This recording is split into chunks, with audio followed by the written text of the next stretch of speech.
फिशबिन और आइजन 1975 में भी अभिवृत्ति की 3 विशेषताओं के बारे में बताया है, जिसमें ये कहा है कि अभिवृत्ति अनुभवजन्य है, यह क्रिया उत्प्रेरक होती है और इसमें एक ऐसी क्रियाएं लगातार किसी वस्तु के या तो पक्ष में होती हैं या तो वो विपक्ष में होती हैं।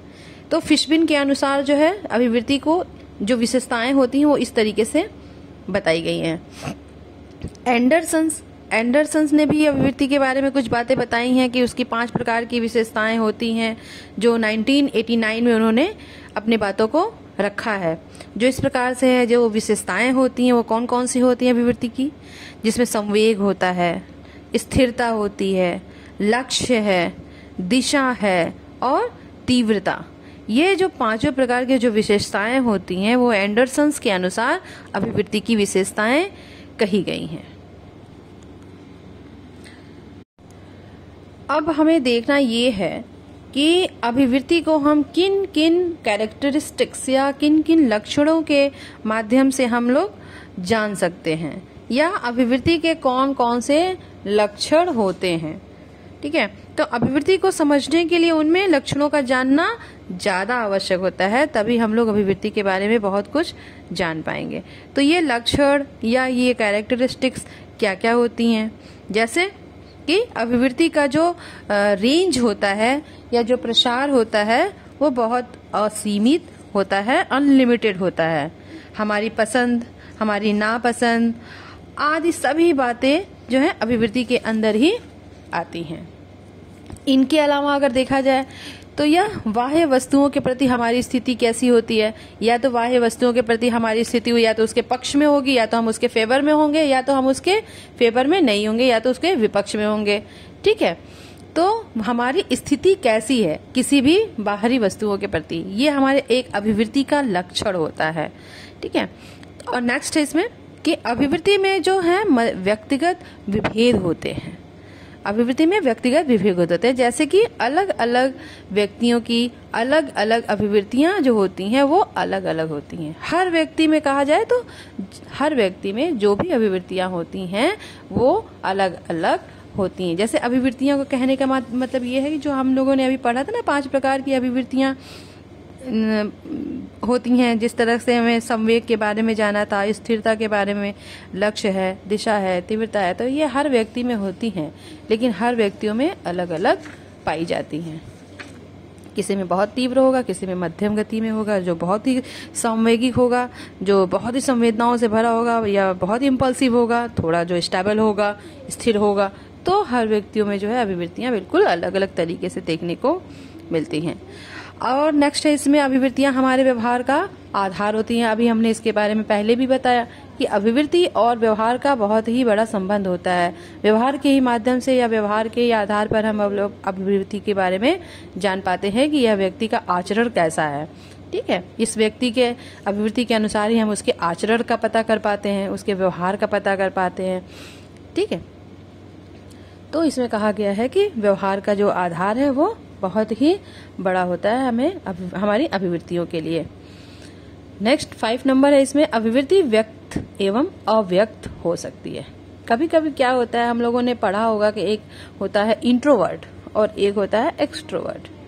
ठीक है, तो जो इंट्रोवर्ट तरीके के जो व्यक्ति होते हैं वो अपने बारे में बहुत ही, ये एक पर्सनालिटी की कैरेक्टरिस्टिक्स होती हैं। उसमें क्या होता है कि व्यक्ति जो है अपने आप को जो है बहुत अच्छे से इलेबोरेट नहीं कर पाता है, या अव्यक्त नहीं मतलब व्यक्त नहीं कर पाता है, जिसको हम लोग अव्यक्त की श्रेणी में रखते हैं। तो जो अभिवृत्तियां होती हैं वो बहुत सारे व्यक्तियों में कुछ लोग व्यक्त कर पाते हैं और कुछ लोग नहीं भी कर पाते हैं।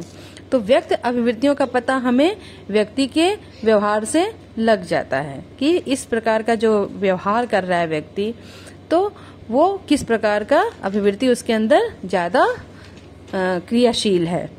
लेकिन जो व्यक्ति अव्यक्त अभिवृत्तियों का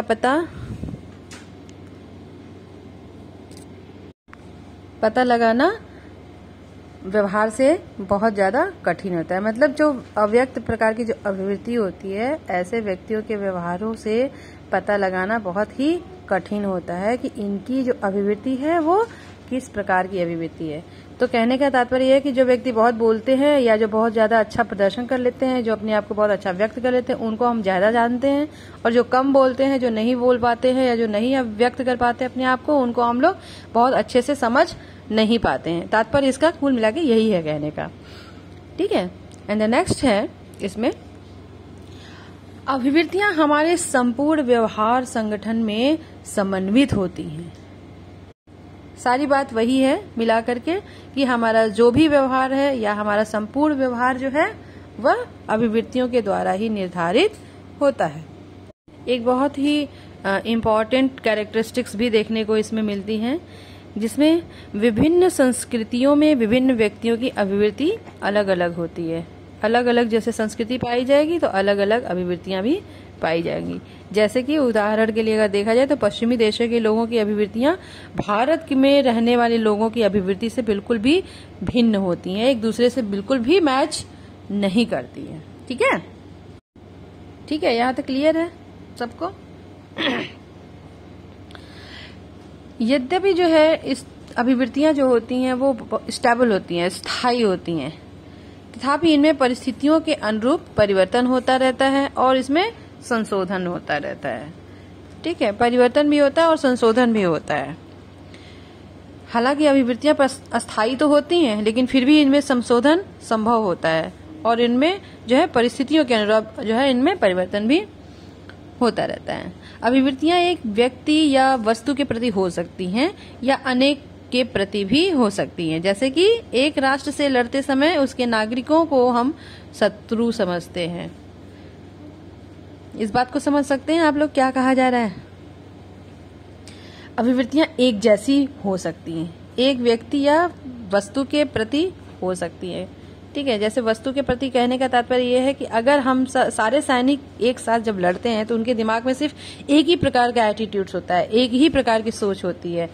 सोच क्या होती है कि सामने वाला जिस राष्ट्र से हम लोग की लड़ाई चले, जैसे इस समय चाइना से लड़ाई चल रही है, तो हम लोग ये देख सकते हैं कि चाइना हमारा शत्रु है।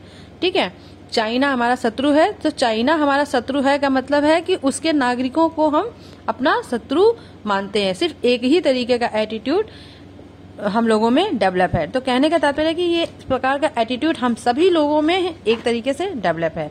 तो अभिव्यक्ति एक व्यक्ति या वस्तु के प्रति हो सकती है, किसी एक व्यक्ति के प्रति भी हो सकती है, या किसी वस्तु के प्रति भी हो सकती है, या अनेकों के प्रति भी एक ही जैसी अभिव्यक्ति देखने को मिलती है। ठीक है, अभिव्यक्ति के दो एस्पेक्ट्स भी हैं, जिसमें अभिव्यक्ति है और जिसके प्रति है। मतलब इसका कहने का तात्पर्य आपको समझ में आया? बता रहे हैं, रुकिए एक मिनट। इसके एस्पेक्ट्स जो होते हैं, इसकी जो पक्ष होते हैं वो दो होते हैं। दो होने का मतलब, एक तो पहला, मान लीजिए एक एग्जाम्पल के तौर पे देखा जाए तो एक आप हैं, मान लीजिए कोई एक स्टूडेंट है मेरा, उसकी अभिव्यक्ति कैसी है। एक एस्पेक्ट ये हो गया कि उसकी अभिव्यक्ति कैसी है। दूसरा एस्पेक्ट ये है कि उसकी अभिव्यक्ति मेरे प्रति कैसी है, इसका दूसरा पहलू है। ठीक है, तो इसके दो पहलू होते हैं, जिसकी अभिव्यक्ति होती है और जिसके प्रति होती है। तो हम लोग ये देखते हैं, ये सारे कैरेक्टरिस्टिक्स हमें देखने को मिलते हैं कि बालक में या व्यक्ति में किस किस प्रकार की अभिव्यक्तियां होती हैं और अपने अभिव्यक्तियों के आधार पर वो अपना व्यवहार करता है, और हम लोग उनके व्यवहारों के ही आधार पर उनके अभिव्यक्तियों का निर्धारण करते हैं कि यह व्यक्ति किस प्रकार की अभिव्यक्ति का है। ठीक है।